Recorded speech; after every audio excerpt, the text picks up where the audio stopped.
नमस्कार, ये आकाशवाणी शिमला है। अब आप प्रभा शर्मा से प्रादेशिक समाचार सुनिए। आज के मुख्य समाचार। प्रदेश में सद्भावना विरासत मामले समाधान योजना लागू, लघु और सीमांत व्यापारियों के लंबित मामलों का होगा निपटारा। शिक्षा मंत्री रोहित ठाकुर ने नशीली दवाओं का दुरुपयोग रोकने के लिए संयुक्त प्रयास करने की आवश्यकता पर दिया बल। कांग्रेस सरकार के खिलाफ भाजपा ने कुल्लू में निकाली रैली। नेता प्रतिपक्ष जयराम ठाकुर ने कहा, संस्थान बंद होने से जनता में भारी रोष। और प्रदेश में ग्रामीण स्तर पर खेलों को बढ़ावा देने के लिए ओलंपियाड का होगा आयोजन। अब समाचार विस्तार से। प्रदेश के लघु और सीमांत व्यापारियों की सुविधा के लिए राज्य सरकार ने हिमाचल प्रदेश सद्भावना विरासत मामले समाधान योजना लागू करने की घोषणा की है। इस योजना के तहत न्यायालय में विचाराधीन या कर निर्धारण के तहत पूर्व जीएसटी काल के करीब 50,000 मामले निपटाए जाएंगे।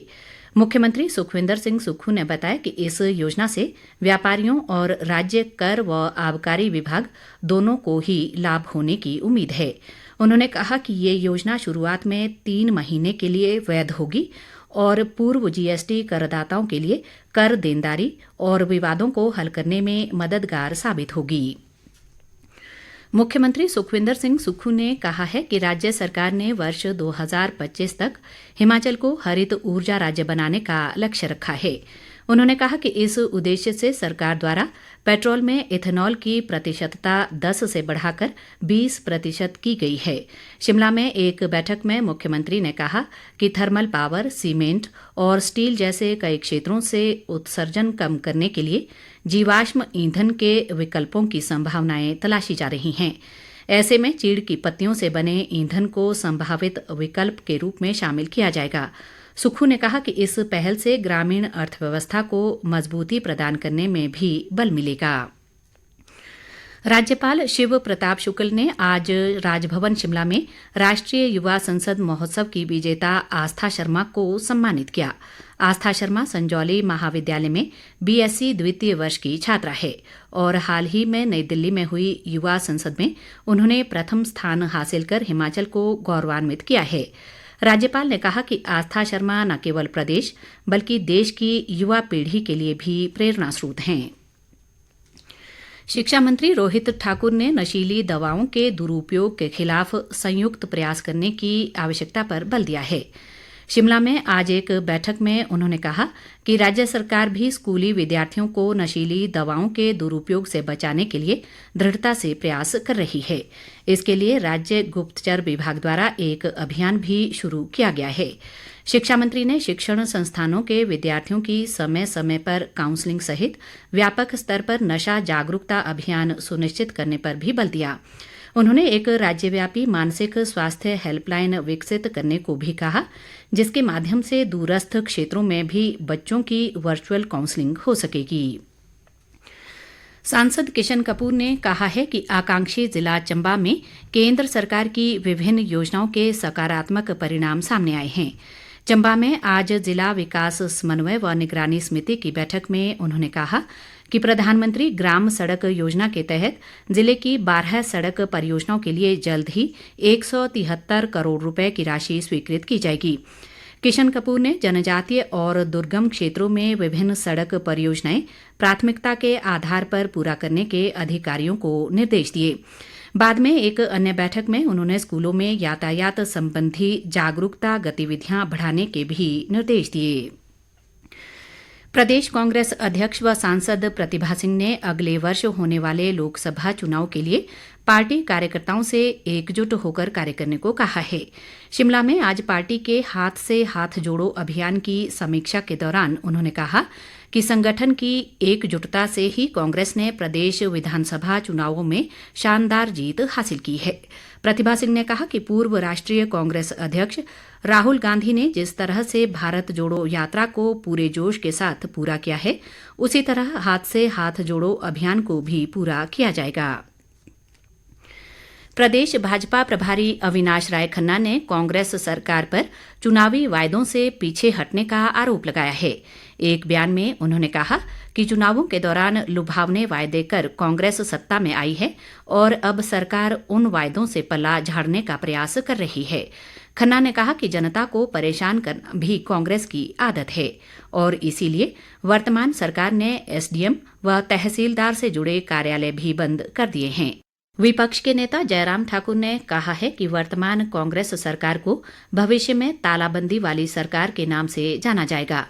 कुल्लू में आज पार्टी की एक रैली में उन्होंने कहा कि सत्ता में आते ही कांग्रेस सरकार ने 600 से अधिक संस्थानों को बंद किया है, जिससे जनता में भारी रोष है।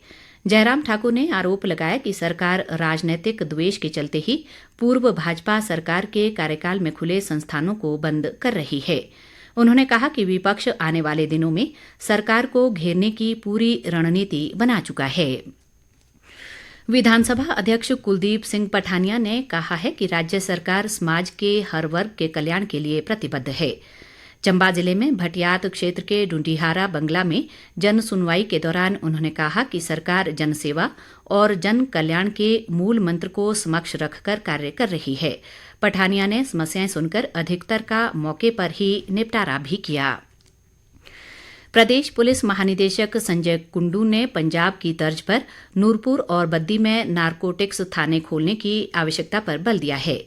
कांगड़ा जिले के नूरपुर में आज पत्रकारों से बातचीत में उन्होंने कहा कि नूरपुर पंजाब से सटा हुआ क्षेत्र है, जहां नशे और अवैध खनन का काफी बोलबाला है। नारकोटिक्स थाना खुलने से क्षेत्र में इन गतिविधियों पर रोक लग सकेगी। उन्होंने कहा कि प्रदेश पुलिस द्वारा नशा तस्करों के खिलाफ कार्रवाई के लिए दृढ़ता से कार्य किया जा रहा है। युवा सेवाएं व खेल मंत्री विक्रमादित्य सिंह ने कहा है कि प्रदेश में जल्द ही ग्रामीण स्तर पर ओलंपियाड आयोजित किए जाएंगे। नाहन में आज एक क्रिकेट प्रतियोगिता के समापन अवसर पर उन्होंने कहा कि ओलंपियाड के लिए एक वार्षिक खेल कैलेंडर बनाया जा रहा है। विक्रमादित्य सिंह ने कहा कि राज्य में ग्रामीण स्तर पर अच्छे खेल मैदान विकसित करने पर भी बल दिया जा रहा है। उन्होंने कहा कि युवाओं की आकांक्षाओं को पूरा करने के लिए प्रदेश में एक अच्छा खेल मॉडल बनाया जाएगा। उन्होंने कहा कि खेलों में राजनीति के लिए कोई जगह नहीं होनी चाहिए और अच्छे खिलाड़ियों को आगे ले जाने की जरूरत है। उन्होंने विजेता व उपविजेता टीमों को पुरस्कार भी वितरित किए। शिमला जिला के डोडरा-क्वार क्षेत्र के प्रतिनिधिमंडल ने मुख्य संसदीय सचिव मोहन लाल ब्राक्टा की अध्यक्षता में आज शिमला में मुख्यमंत्री सुखविंदर सिंह सुक्खू से भेंट की। इस अवसर पर प्रतिनिधिमंडल ने क्षेत्र से संबंधित विभिन्न मांगों और समस्याओं से उन्हें अवगत कराया। मुख्यमंत्री ने आश्वासन दिया कि सरकार उनकी उचित मांगों पर सहानुभूतिपूर्वक विचार करेगी। लाहौल स्पीति जिला मुख्यालय केलंग में तकनीकी शिक्षा व स्कूल लीडरशिप विषय पर 5 दिवसीय कार्यशाला लगाई गई है। कार्यकारी उपायुक्त रोहित शर्मा ने कार्यक्रम के शुभारंभ पर कहा कि आधुनिक युग में तकनीक और लीडरशिप स्किल का काफी महत्व है। उन्होंने अध्यापकों से भी स्कूलों में नए विचारों और तकनीक के साथ अध्ययन को आगे बढ़ाने की अपील की, ताकि तकनीक के माध्यम से स्वस्थ समाज का निर्माण हो सके। हमीरपुर जिले में सुजानपुर का राष्ट्र स्तरीय होली उत्सव कल 5 से 8 मार्च तक आयोजित किया जाएगा। मुख्यमंत्री सुखविंदर सिंह सुक्खू इस ऐतिहासिक होली उत्सव का विधिवत शुभारंभ करेंगे। इस दौरान वे भव्य शोभा यात्रा में भी हिस्सा लेंगे। मेले के दौरान इस वर्ष पहली बार आयोजित किए जा रहे राष्ट्रीय स्तर के सरस मेले का भी मुख्यमंत्री उद्घाटन करेंगे। होली उत्सव की सांस्कृतिक संध्याओं में प्रदेश सहित अन्य राज्यों के लोक कलाकार अपनी प्रस्तुतियां देंगे। मेले के सफल आयोजन के लिए हमीरपुर जिला प्रशासन ने सभी तैयारियां पूरी कर ली हैं। अंत में मुख्य समाचार एक बार फिर। प्रदेश में सद्भावना विरासत मामले समाधान योजना लागू, लघु और सीमांत व्यापारियों के लंबित मामलों का होगा निपटारा। शिक्षा मंत्री रोहित ठाकुर ने नशीली दवाओं का दुरुपयोग रोकने के लिए संयुक्त प्रयास करने की आवश्यकता पर दिया बल। कांग्रेस सरकार के खिलाफ भाजपा ने कुल्लू में निकाली रैली। नेता प्रतिपक्ष जयराम ठाकुर ने कहा, संस्थान बंद होने से जनता में भारी रोष। और प्रदेश में ग्रामीण स्तर पर खेलों को बढ़ावा देने के लिए ओलंपियाड का होगा आयोजन। इसी के साथ ये समाचार बुलेटिन समाप्त हुआ। नमस्कार।